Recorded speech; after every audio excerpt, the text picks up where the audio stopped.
aku bolos Bu. Lagi resmi atau kemarin? Saya. Angkat tangannya. Saya. Masuk ya. Kemarin kamu nggak masuk ya? Cuman masuk aja saya Bu. Nana Fitria. Saya Bu. Lalu atau mau Lydia? Hadir. Hadir Bu. Halo Nadifa. Hadir Bu. Berarti hari ini yang belum masuk hanya Salsa ya? Ya Bu, nanti saya kelihatan Bu Salsa. Beli es Bu Bu.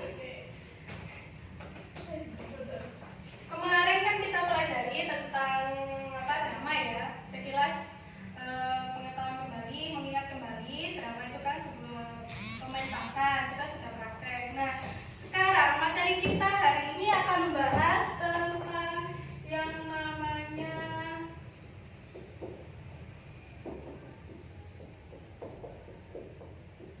teks berita.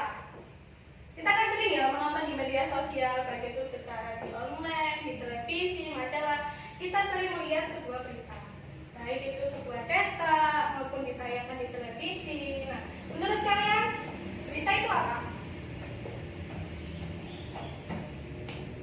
Ya, siapa yang bisa jawab?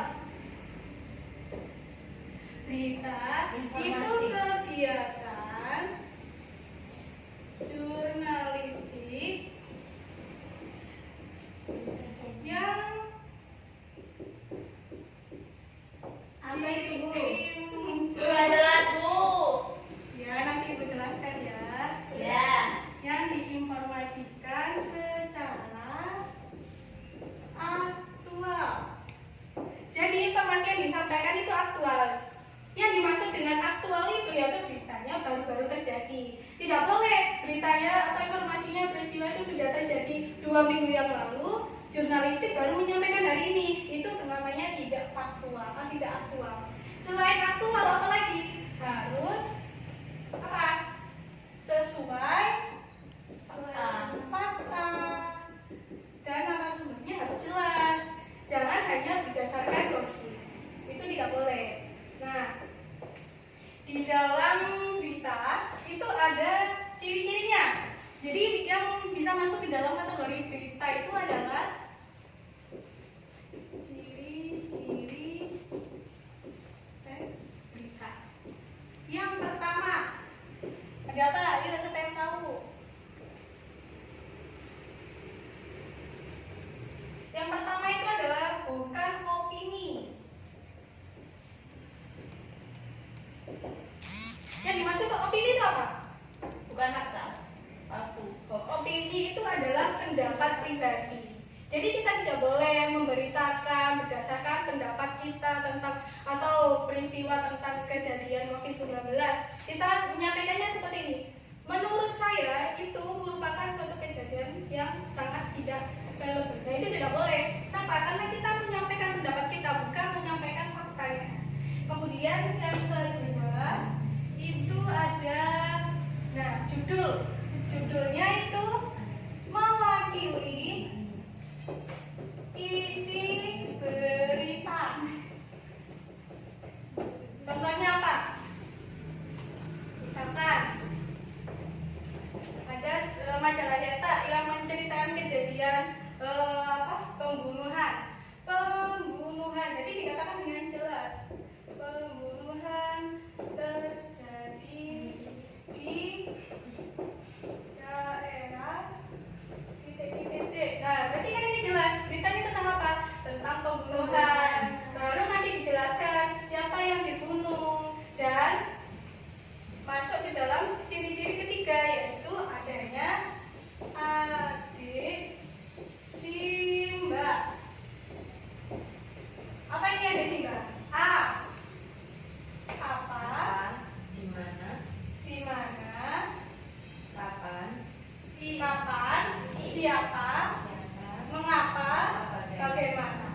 Nah, atau biasa kita kenal dengan 5W1H. Benar sekali ya.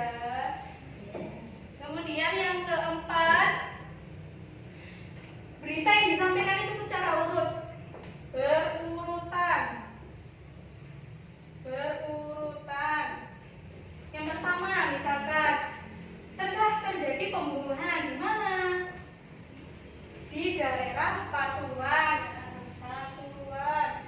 kemudian siapa yang dibunuh, terus kenapa itu bisa terjadi, apa prediksinya dari pihak kepolisian, itu yang disampaikan. Nah, setelah masuk ke dalam ciri-ciri, sebelum melanjut ke selanjutnya ada yang dipertanyakan?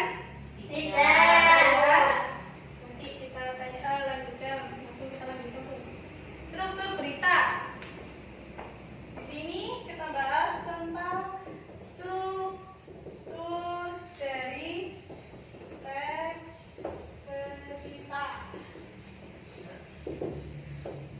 Strukturnya apa saja? Yang pertama adalah orientasi berita. Orientasi berita. Orientasi berita itu apa? Yaitu bagian pembuka yang berisi penjelas oleh penulis tentang suatu peristiwa. Jadi di dalam orientasi ini adalah pembuka. Contohnya seperti apa? Tadi telah terjadi suatu peristiwa pembunuhan, nah itu adalah pembukanya.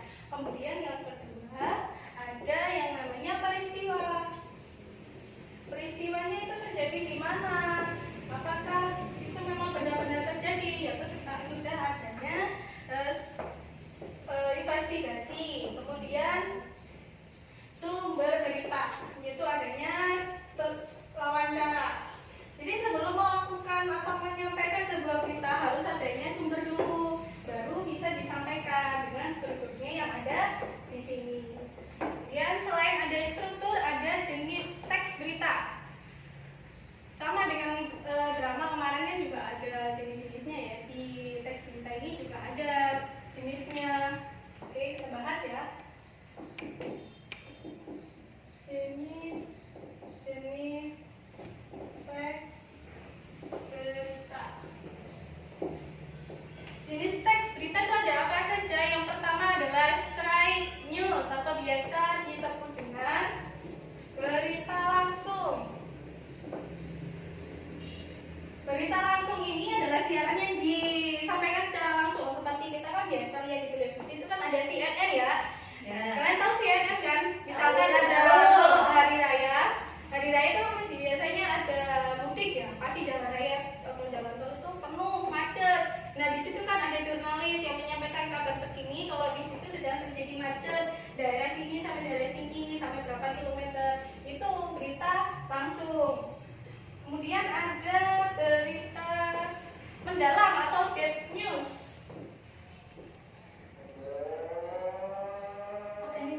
Gak apa-apa. Ada masih azan ya, kita tunggu selesai azan dulu. Oke. Kita lanjutkan ya. Di sini kan ada berita mendalam.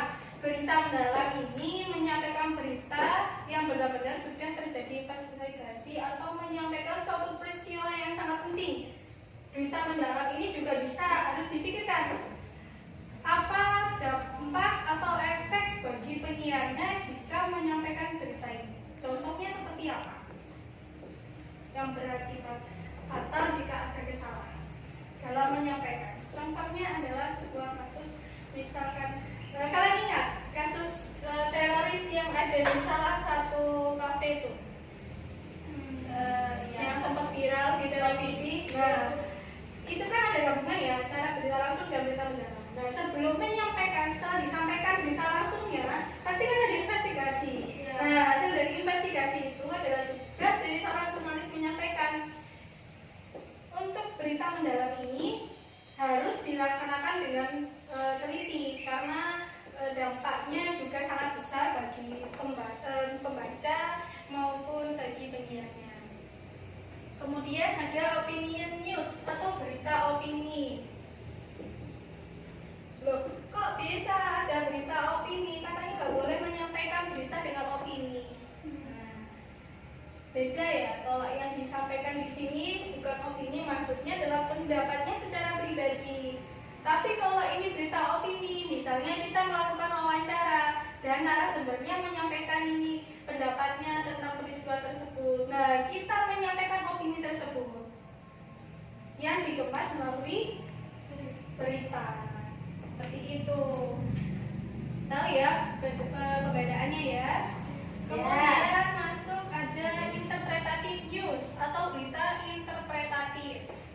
berita interpretatif. Apa sih berita interpretatif itu? Yaitu suatu jenis berita yang disampaikan secara gabungan sebab berisi fakta sekaligus opini. Jadi ini adalah gabungan dari berita yang disampaikan secara fakta atau realitas bersama dengan opini. Misalkan ada sebuah kejadian menyampaikan satu peristiwa perlombaan dan ada seseorang yang memenangkan perlombaan tersebut. Nah, yang menyampaikan berita tersebut mungkin yang dilakukan oleh pemenang tersebut sudah melalui beberapa proses yang cukup rumit sehingga mampu atau bisa memenangkan perlombaan. Nah, itu kan opini. Ada kata mungkin kan, Mbak? Berarti itu kan adalah opini. Jadi yang dimasukkan dengan berita interpretatif yaitu berita realita yang disampaikan atau disisipkan berdasarkan opini dari si penyampainya. Kemudian ada berita investigasi. Nah, berita investigasi ini agak mirip dengan yang berita mendalam. Kalau berita mendalam itu lebih sensitif.